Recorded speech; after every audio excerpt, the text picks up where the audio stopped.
এই গাইস কি অবস্থা সবার? আশা করি সবাই ভালো আছেন, সুস্থ আছেন। সো চলে আসলাম আরো নতুন একটা ভিডিও নিয়ে। আপনারা দেখছেন 3D উইথ আলামিন এবং আমি সাথে আছি আলামিন।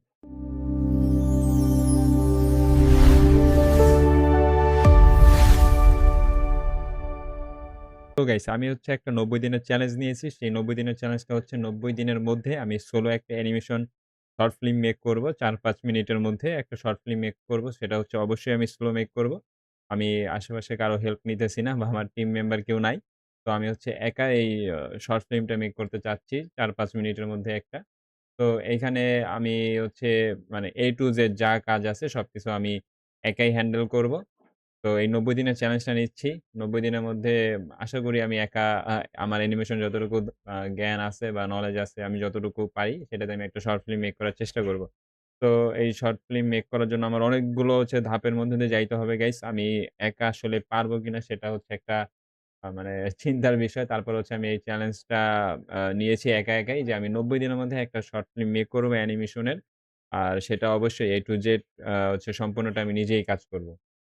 তো এই হচ্ছে একা আমি কতগুলো ধাপ পারবো সেটা সেই সম্পর্কে আপনাদের সামান্য একটু হচ্ছে আমি বিস্তারিত বলছি। এইখানে আমি একা ধাপগুলো বলতেছি যে আমি অ্যাকচুয়ালি হচ্ছে কতটা ধাপ আমি পার করতেছি। যেগুলো বলেছি আপনার 3D অ্যানিমেশন এর যে প্রোডাকশন পাইপলাইন আছে সেই প্রোডাকশন পাইপলাইন হচ্ছে আমি একে দিয়ে দিই। তার মধ্যে ১ নাম্বার হচ্ছে আ আইডিয়া বা কনসেপ্ট। আমি কনসেপ্ট গুলো আমি আপাতত কনসেপ্ট ভেবে নিয়েছি যে আমি হচ্ছে কি নিয়ে একটা অ্যানিমেশন শর্ট ফিল্ম মেক করব। পরবর্তীতে হচ্ছে স্ক্রিপ্ট, স্টোরি বাই স্ক্রিপ্ট সেইখানে স্ক্রিপ্ট আমার লিখতে হবে। যে স্ক্রিপ্টটা হচ্ছে স্ক্রিপ্টের মাধ্যমে আমি পুরোপুরি আমার ঘটনাটা বা আমার স্টোরিটা আমি হচ্ছে আ রাইট করে ফেলবো একটা ডায়েরি বা যেকোনো কিছুতে। তৃতীয়ত হচ্ছে স্টোরি বোর্ডিং।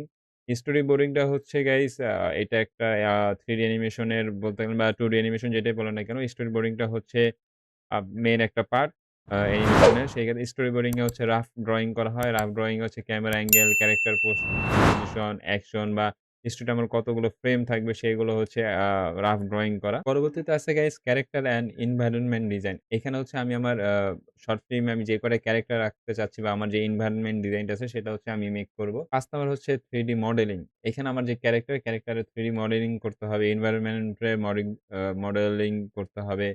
তারপরে প্রপস হচ্ছে চেয়ার, টেবিল বা আমার যে আমি প্রপস গুলো রাখতে চাচ্ছি, মানে যাই হচ্ছে আমি প্রপস গুলো রাখতে চাচ্ছি সেইখানে সেটার আমার 3D মডেলিং করতে হবে। ৬ নাম্বার হচ্ছে UV আনর‍্যাপিং। UV আনর‍্যাপিং বলতে হচ্ছে মূলত আমি একটা বক্স যদি যখন ৪ পাশ থেকে একটা বক্স থাকবে সেটা আমি বক্সটা খুলে বা পার্ট বাই পার্ট আলাদা করে ফেলবো। সেটাকে হচ্ছে UV বা আনর‍্যাপিং বলা হয়।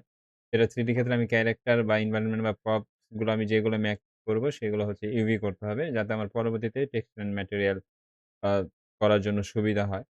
৭ নাম্বারে হচ্ছে টেক্সচারিং অ্যান্ড ম্যাটেরিয়াল যেটা আমি বলতেছিলাম গাইস ৬ নাম্বার যে UV আনর‍্যাপিং করার পরে আমার যে হচ্ছে এ ক্যারেক্টার বা প্রপস গুলো আমি আলাদা করে ফেলবো পার্ট বাই পার্ট যাতে আমার টেক্সচারিং করতে সুবিধা হয়। সেক্ষেত্রে হচ্ছে এখানেই এই টেক্সচারিং এর পার্টটা যেখানে হচ্ছে আমি ক্যারেক্টারের স্কিন, ক্লথস, মেটাল ইত্যাদি হচ্ছে আমি টেক্সচার করব। নাম্বারে হচ্ছে গাইস রিগিং।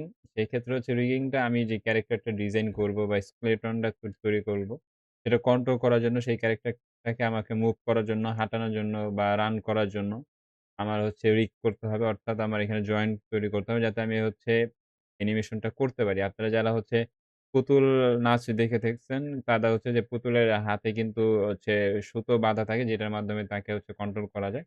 এটাই হচ্ছে বলতে গেলে এটাই রিগিংটা সেরকমই যাতে হচ্ছে 3D আপনার ক্যারেক্টারটা আপনি কন্ট্রোল করতে পারেন বা মুভ করার ক্ষেত্রে আপনার সুবিধা হয়। তার পরবর্তীতে হচ্ছে ৯ নাম্বার স্ক্যানিং। স্ক্যানিংটা হচ্ছে গাইস রিগের সাথে ক্যারেক্টারের একটা মেশ করা। আমি যে রিগটা করব এই রিগটা হচ্ছে ভিতরে একটা স্কেলেটন বা হচ্ছে কঙ্কালের মতো যেটা আমি হচ্ছে পরবর্তীতে আমার যে ক্যারেক্টার বা মডেলটা থাকবে সেটার সাথে আমি স্ক্যানিং করব। স্ক্যান করার আ করার স্ক্যানিং করার সাথে হচ্ছে কি তখন হচ্ছে আমার ক্যারেক্টার অ্যান্ড রিগটা একসাথে হয়ে যাবে অ্যাডজাস্ট। যার মাধ্যমে হচ্ছে আমার ক্যারেক্টারটা মুভ করতে সুবিধা হবে। ১০ নাম্বার হচ্ছে গাইস লেআউট। লেআউটটা হচ্ছে যে আমি আমার ক্যারেক্টার রেডি, প্রপস রেডি। তার পরবর্তীতে আমি সেটা কোথায় কোন অ্যাঙ্গেলে বসাবো, ক্যামেরা কোথায় বসাবো এগুলো সবকিছু হচ্ছে রেডি করা যাতে পরবর্তীতে আমার শট গুলো নিতে আমার সুবিধা হয়। এজন্য হচ্ছে এই লেআউটটা তৈরি করতে হবে। ১১ নম্বর হচ্ছে গাইস অ্যানিমেশন। এটা হচ্ছে মেইন পার্ট যেখানে হচ্ছে আমার ব্লকিং সবকিছু রেডি হয়ে গেছে। আমার ক্যারেক্টার সবকিছু তৈরি হয়ে গেছে।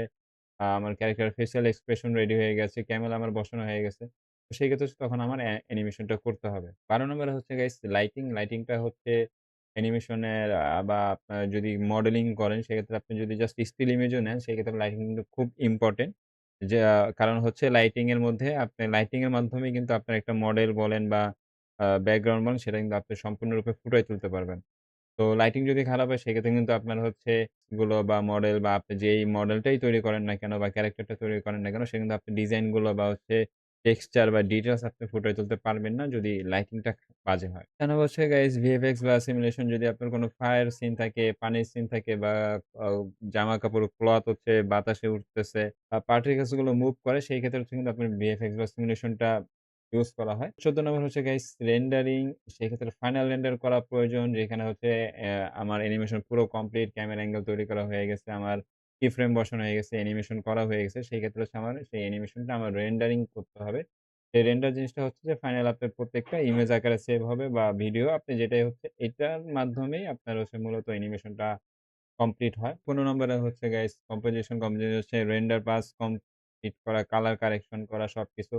এখানে অনেক কিছু সবকিছু ডিটেইলস গুলো দেখা যে ঠিক আছে কিনা। ১৬ নম্বরে হচ্ছে guys video editing. Video editing এই ক্ষেত্রে কিন্তু আপনি যখন অ্যানিমেশনটা পুরো কমপ্লিট হয়ে গেছে, রেন্ডার দেওয়া কমপ্লিট হয়ে গেছে, সেই ক্ষেত্রে তারপরে কিন্তু আছে হচ্ছে ভিডিও এডিটিং এর পার্টটা। সেখানে অবশ্যই কিন্তু আপনার ভিডিও এডিটিংটা সুন্দর মতো হচ্ছে টাইমলাইন গুলো সাজাতে হবে। সাউন্ড ইফেক্টস দিতে হবে। কারণ হচ্ছে সাউন্ড ইফেক্টটা হচ্ছে মেইন অ্যানিমেশন এর ক্ষেত্রে। অ্যানিমেশনে আপনার হচ্ছে ইমোশন, হ্যাপি, স্যাডনেস ইত্যাদি পরিপূর্ণভাবে যদি আপনি অডিয়েন্স এর কাছে পৌঁছাতে চান সেক্ষেত্রে কিন্তু সাউন্ড ইফেক্টস টা খুব ভালোভাবে হচ্ছে ইউজ করতে হবে। ১৭ নাম্বার হচ্ছে ফাইনাল আউটপুট। সেখানে ফাইনাল আউটপুট এ কালেকশন যেটা বলছিলাম সেটা আবার ভালোমতো যাচাই করা, কোয়ালিটি চেক করা এবং আপনি YouTube, Facebook বা Instagram যেখানে আপলোড করতে চান সেইটার হচ্ছে সেই অনুযায়ী এক্সপোর্ট করা।